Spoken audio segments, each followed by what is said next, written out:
I decided to analyze photography through tourism and its negative effects. I have been guilty, along with the majority of others, for taking constant pictures on vacations. We take these pictures to prove we have gone somewhere, to document it in its beauty. I met up with a photography professor here at Elon to get his opinion on my theory, and a few Elon students on campus that live in tourist hotspots.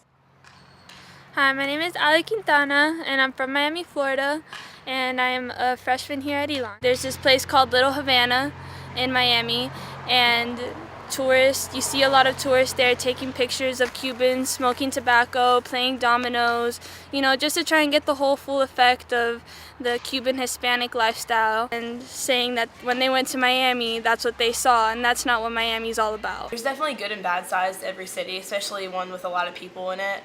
Of course, tourists are going to capture the beach, the Broadway, the beach, all the nice stores and the nice, views.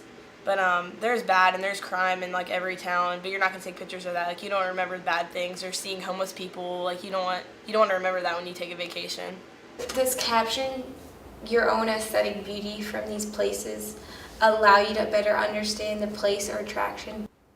Not necessarily, and in fact, you're talking about beauty, which we might term aesthetics, the look of things, and that can actually get us into trouble because we're looking for kind of the surface of things, how they look, and not perhaps how they really are.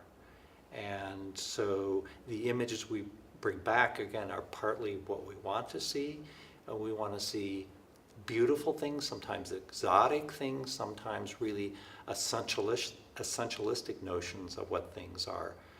So we're seeing them the way we want to see them and not necessarily the way they really are. So they can be highly misrepresentative, highly essentialistic, and very lacking in complexity in terms of the place, the people, the culture, that kind of thing. It is distracting, and I would not call that kind of photography necessary. It's not art photography, because art photography would mean that you're going below the surface. With this kind of photography, you're doing kind of what's expected of you. I had a couple of friends who visited from the Wisconsin area, and they were only there for 3 days, so they wanted to do everything as much as they could in those 3 days. And so for them it was, let's take a picture of this, and trying to show them all the sides of St. Louis.